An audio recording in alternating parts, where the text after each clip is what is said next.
జగన్ పాలనలో ఉపాధ్యాయులను లిక్కర్ షాపుల దగ్గర డ్యూటీలు వేసి అవమానించారు. కూటమి రావడంతో మళ్లీ గురువులకు గౌరవం వచ్చింది. ప్రభుత్వ పాఠశాలల్లో నాణ్యమైన విద్యకు ప్రాధాన్యతనిస్తోంది కూటమి సర్కార్. ప్రపంచ దేశాలతో పోటీ పడేలా కేజీ టు పీజీ సిలబస్ ను మార్చనున్నారు. అప్పటితో పోలిస్తే ఇప్పుడు విద్యా వ్యవస్థలో ఎలాంటి మార్పులు వస్తున్నాయి?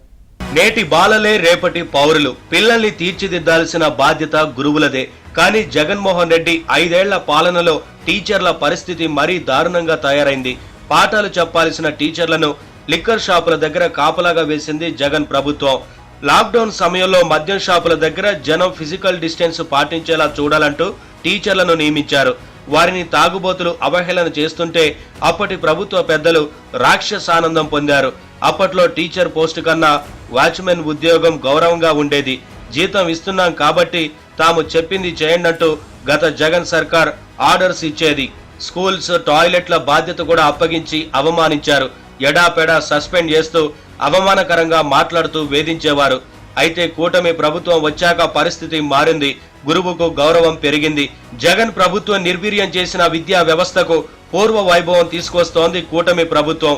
పిల్లల భవిష్యత్తును తీర్చిదిద్దే బాధ్యత గురువులదంటున్నారు ఏపీ సీఎం చంద్రబాబు నాయుడు. తల్లిదండ్రుల తర్వాత గురువు ఎప్పటికీ గుర్తు ఉంటారన్నారు. నేను కూడా మిస్ అయ్యాను కానీ ప్రజాసేవలో మా మిస్సెస్ అయితే శ్రద్ధ పెట్టి స్టాన్ఫోర్డ్ వరకు చదివించగలిగింది. ఇది ప్రతి ఒక్క కుటుంబంలో యథార్థమైన వాస్తవం. తల్లి తర్వాత మనం గుర్తుపెట్టుకున్నది పితృదేవోభవ, తండ్రి. తల్లి, తండ్రి ఈ రెండు తర్వాత ఆచార్య దేవోభవ, టీచర్. నేను ఇప్పుడు కూడా ఎక్కడున్నా చిన్నప్పుడు నాకు చదువు చెప్పిన టీచర్ ఇప్పుడు కూడా గుర్తున్నాడు.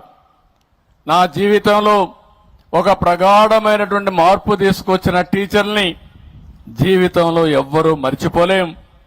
ఇది మనకు వారసత్వంగా వచ్చిన సంపద అని చెప్పి కూడా నేను మీకు తెలియజేస్తున్నా.